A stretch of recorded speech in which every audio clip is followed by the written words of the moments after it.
Today I am going to be talking a little bit more about sensory seeking, particularly in this case vestibular seeking. And the last time I touched on this was last summer when we went to the fair, and that was before we knew Sadie was autistic. Actually, that was before we knew that 4 of us were autistic. Me, Paul, Sadie, and Patrick. We only knew about Maggie and Tessie. So a lot has changed since the last time that I made a video talking about vestibular sensory seeking. One of the things I want to get into really quickly before I start talking about vestibular sensory seeking, a lot of times when I hear people talk about sensory processing, they usually ask, is your child sensory seeking or sensory avoiding? And I'm sure there's probably people out there that are one or the other, but generally people are a little bit of both.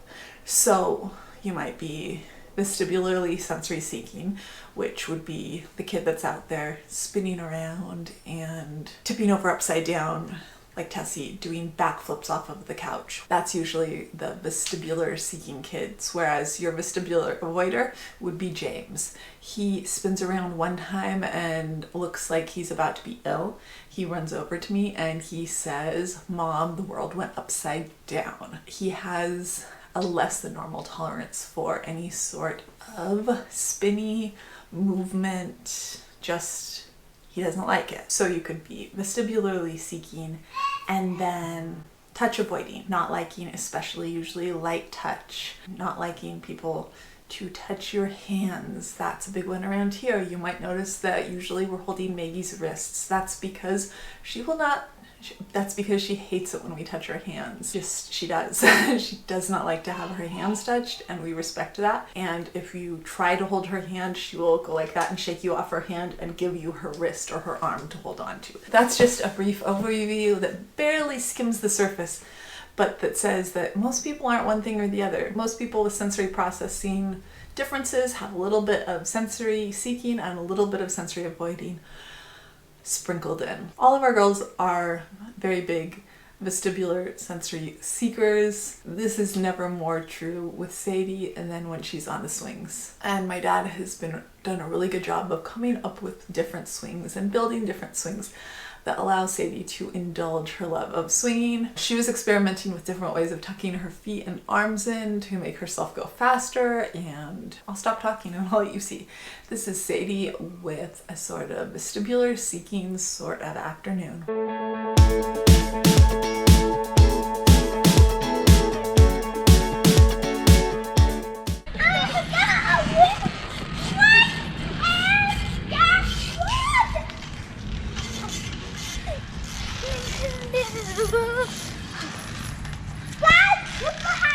Don't make yourself sick. Just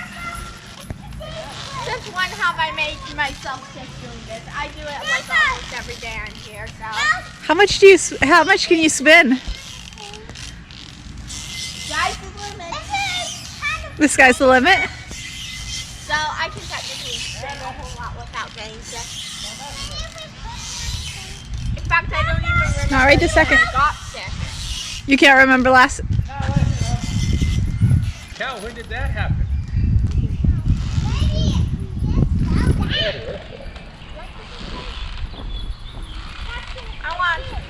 Is that a tree or a branch? That's going to be a big thing of firewood, yes.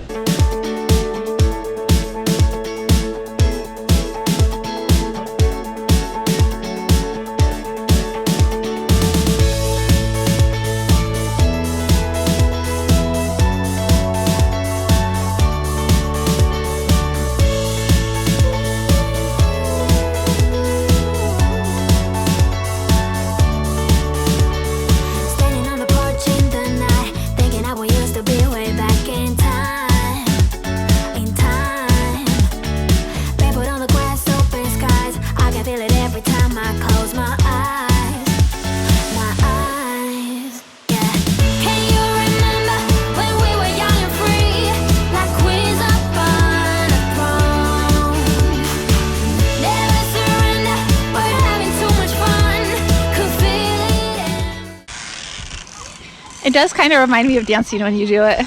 You look very graceful.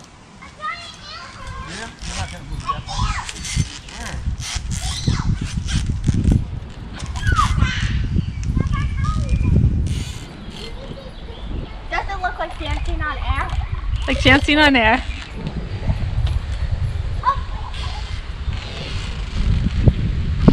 Especially when you're going fast. What about this? I'm doing wrong.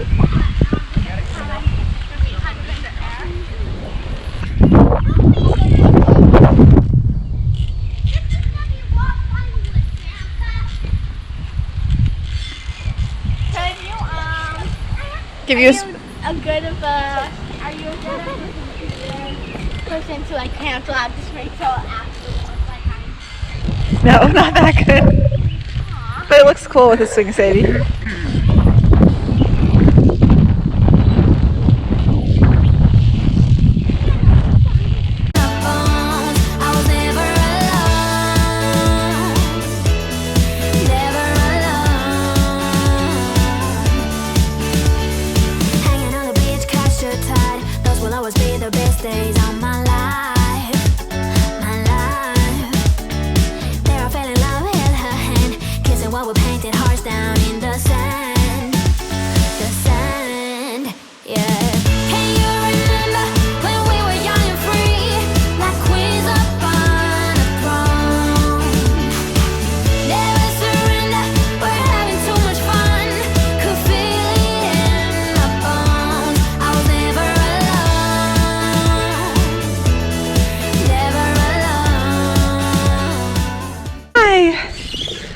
Like a butterfly. Do you remember that script? Nope, no dentist today, Maggie.